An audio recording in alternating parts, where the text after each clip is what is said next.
Saudaraku, firman Tuhan ini biarlah membawa kita untuk percaya sungguh-sungguh bahwasanya mujizat Tuhan masih berlangsung. Bahwasanya penginjilan yang berhasil adalah penginjilan yang disertai dengan kuasa Tuhan, yang disertai dengan tanda-tanda, yang disertai dengan kesembuhan orang sakit, yang disertai dengan kebebasan yang terikat. Itulah dia macam penginjilan yang dilakukan oleh Tuhan Yesus. Dan Tuhan sendiri berkata, pekerjaan-pekerjaan yang aku kerjakan akan kamu kerjakan. Bahkan pekerjaan-pekerjaan lebih besar daripada ini karena aku pergi kepada Bapa. Ini bagi setiap orang percaya. Biarlah firman Tuhan ini membuat saudara percaya bahwasanya mujizat masih berlangsung. Dan Tuhan mau memakai saudara dalam hal ini. Dan juga terlebih-lebih membuat saudara lapar dan haus akan pelayanan yang berkuasa. Lapar dan haus akan tanda ajaib, tanda mujizat. Lapar dan haus akan karunia Roh Kudus yang memang sudah diberikan Tuhan pada gerejanya, terlebih gerejanya pada akhir zaman ini. Firman Tuhan berkata, mintalah maka akan diberikan kepadamu, carilah maka kamu akan mendapat, ketuklah pintu maka pintu akan dibukakan bagimu. Siapakah yang mau mencarinya dengan sungguh-sungguh? Nah, oleh sebab itu mari kita rindukan, saudaraku, kuasa dan tanda mujizat Tuhan ini. Jangan puas, saudaraku, dengan pelayanan yang biasa-biasa saja, ya. Harus terjadi mujizat Tuhan dalam tiap-tiap kebaktian kita, amin. Karena Tuhan kita ajaib adanya. Kalau saudara membaca kitab kisah para rasul, karena itu kisah perbuatan dari Roh Kudus, amin. Ya, mujizat Tuhan banyak kali terjadi dalam kisah para rasul. Dan biarlah pada zaman ini lebih banyak lagi mujizat Tuhan. Amin. Kita akan membaca kisah Rasul pasal 8 ayat 1 sampai 13. Haleluya.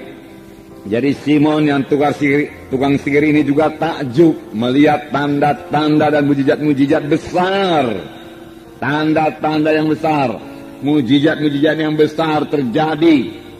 Jadi banyak tanda, banyak mujizat. Amin. Banyak penyataan-penyataan Roh Kudus harus terjadi dalam pelayanan kita. Pelayanan Filipus ini juga dikatakan mereka mendengarkan firman Tuhan. Tetapi mereka bukan hanya sekedar mendengar saja, mereka juga melihat tanda-tanda yang diadakannya. Setelah mereka mendengar firman Tuhan dan melihat tanda-tanda yang diadakannya, tanda mujizat yang tidak bisa dilakukan dengan kekuatan manusia, mereka dengan bulat hati menerima apa yang diberitakannya itu. Sebab dikatakan dari banyak orang keluarlah, orang-orang yang kerasukan keluarlah roh-roh jahat itu dengan suara keras. Berteriak dia. Setan bisa berteriak memakai mulut orang yang kerasukan itu.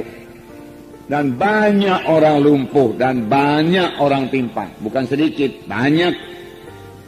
Biarlah kita merindukannya. Biarlah kita lapar dan haus akan hal ini. Karena inilah dia pelayanan Tuhan Yesus.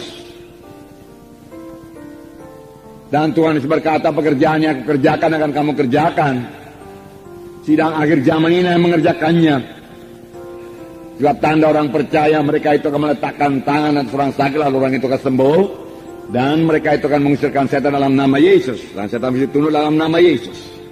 Nah, saudara, setan bekerja sepanjang zaman.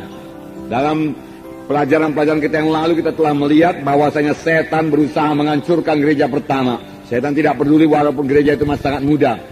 Lebih cepat dihancurkan lebih baik. Itulah dia setan. Ya, pada waktu terjadi mujizat Tuhan, orang lumpuh disembuhkan, saudaraku. Kemudian mereka mengancam rasul-rasul dan berkata kepada Petrus dan Yohanes, jangan lagi mengajar dalam nama Yesus. Kami tangkap engkau. Kami punya kuasa menangkap engkau. Kalau engkau mengajar lagi dalam nama Yesus, diancam. Tetapi ancaman ini bukannya menakutkan rasul-rasul, tetapi bawa mereka berdoa dengan sungguh-sungguh dan berserah hati berdoa, sehingga saudaraku, gereja pertama bertumbuh dengan cepat dan kuasa dan mujizat Tuhan bertambah-tambah lagi dinyatakan. Amin, saudara. Firman Tuhan mengatakan demikian. Bertambah-tambah lagi dinyatakan. Mujizat-mujizat terjadi dan banyak orang diselamatkan. Dalam Kisah 5 ayat 12 saya bacakan kepada saudara. Kisah 5 ayat 12. Dan oleh rasul-rasul diadakan banyak tanda dan mujizat di antara orang banyak. Semua orang percaya selalu berkumpul serami Salomo dalam persekutuan yang erat. Jadi bukan berpihak-pihak mereka, dalam persekutuan yang erat. Amin. Nah, milikilah persekutuan yang erat satu sama lain. Persekutuan yang erat. Dalam satu sidang harus ada persekutuan yang erat. Harus bersehati supaya sidang itu bisa diberkati Tuhan. Amin.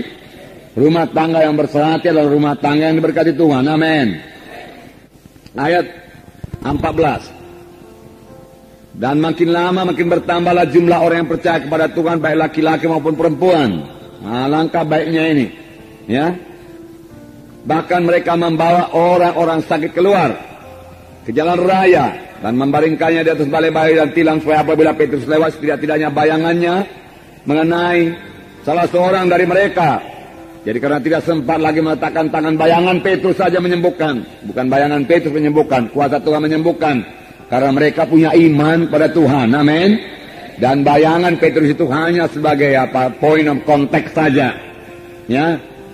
Mereka sembuh. Ayat 16. Dan juga orang banyak dari kota-kota sekitar Yerusalem datang berduyun-duyun dan membawa orang-orang yang sakit dan orang-orang yang diganggu roh jahat. Ada yang sakit, ada yang diganggu roh jahat. Jadi ada roh jahat mengganggu. Hati-hati. Ya. Kita bukanlah orang yang mau bersoal jawab, berdebat-debat, saudaraku. Kita perlu menyatakan tanda ajaib, tanda mujizat, membuktikan bahwasanya Yesus hidup dan dia bangkit daripada kematian dan dia bekerja. Amin. Saudara bisa melaksanakannya, saudaraku.